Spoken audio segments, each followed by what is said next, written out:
There are moments in life when a thought returns to you again and again. You wake up, and there it is, an image, a name, a presence that quietly invades your peace. You try to focus during your prayer, but their memory floats like a ghost, always finding a way back into your thoughts. You want to move on. You beg for clarity. You try to fill your days with distractions, but something inside won't let go. What if this isn't just a wandering of the heart? What if this persistent thought is more than longing? What if it's a divine message disguised as obsession? A spiritual whisper calling you back? In this video, we're diving deep into 4 powerful and often misunderstood signs that Allah may be bringing you back to Him through a person you can't seem to forget. What you're experiencing might feel like emotional chaos, but it could be the beginning of your greatest spiritual breakthrough. 1. The weight that won't leave you. You think about this person randomly, in the stillness of dawn, during your sujud, in quiet moments of your day. You try to act like you've moved on, but one word, one scent, one memory unravels it all. It's not that they've done something special. Sometimes it wasn't even a deep relationship, but your heart attached. And that attachment clings even when your mind wants to let go. And yet, what you feel isn't peace. It's not a comfort that elevates your soul. It's a heaviness, a dull ache that sits in your chest. Your thoughts are restless. Your worship starts to feel distant. You enter Salah with tension rather than serenity. The person who used to be a source of hope becomes a source of confusion. This is when you must ask the hard question. Is this feeling a gift or a test? Not all love nourishes the soul. Some attachments wrap themselves around your heart, not to give, but to consume. The imbalance between what your heart desires and what your soul truly seeks begins to create an inner conflict. You pray, but your supplications are tainted by longing. You worship, but your mind is tangled in a name that never leaves. This isn't mere heartbreak. This is spiritual disruption. And the more you ignore it, the deeper it roots itself in your heart. The weight isn't punishment. It's a message. A signal that your heart is being asked to return to its rightful center. Allah. 2. Awakening through chaos, everything seemed fine, didn't it? You are walking your path, holding on to your plans, thinking things would fall into place. Maybe you were even sure that this person was meant for you. But then, slowly, it started to fall apart. At first, it was small. A delay, a miscommunication. Then bigger things began to crumble. The person changed, or disappeared. The plans dissolved. You felt betrayed, confused, shaken. This wasn't randomness. This was redirection. When Allah wants to return you to Him, He doesn't always send ease. Sometimes He sends the tremor. A divine shake that dismantles what no longer serves your growth. What you thought was love may have been dependency. What you thought was a future may have been an illusion. And so, in His mercy, He dismantled it. He shattered the foundation you were building on, not to destroy you, but to weight you, to peel you away from comfort that led to forgetfulness, to take away what you were clinging to so tightly so you could remember who you truly belong to. When you lose what you thought you couldn't live without, you find the one who never left.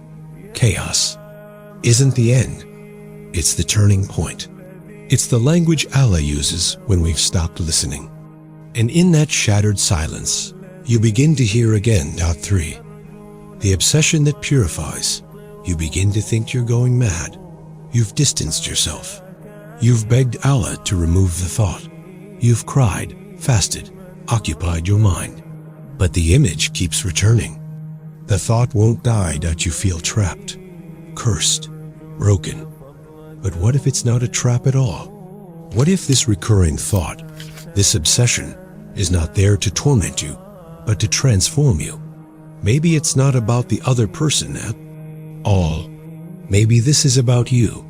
Sometimes Allah allows this intensity of attachment because it's the only thing that will bring you face to face with the wound you've ignored. It's not that you want this person, it's that you want the healing, the validation, the wholeness you believe they represent. They are the symbol you've placed on the altar of your emptiness. And so Allah lets you feel the ache, the hunger, the exhaustion, until you realize the truth. No one can complete what only Allah can heal. The obsession isn't a prison, it's a purification.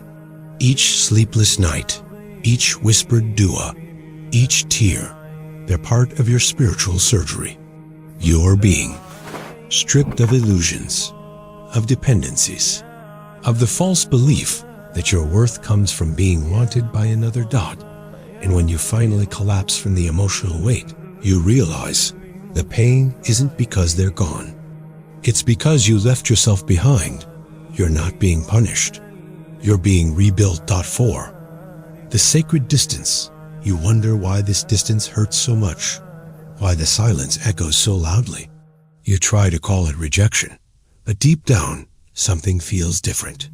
Something feels intentional. Could it be that this distance isn't the end, but a realignment?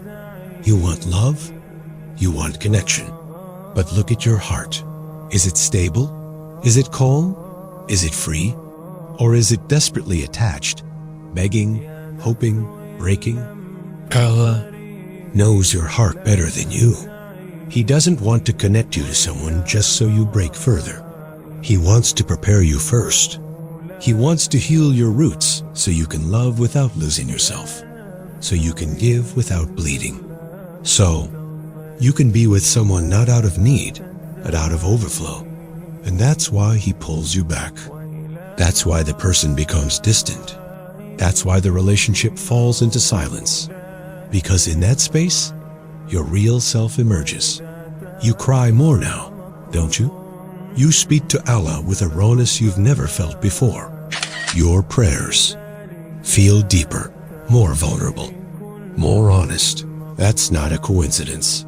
That's realignment. What if this person wasn't your destination, but the means? What if they were the mirror to reflect your wounds, not your soulmate? What if their absence is the tool that brings your presence back to Allah? This isn't abandonment. This is emotional rehabilitation.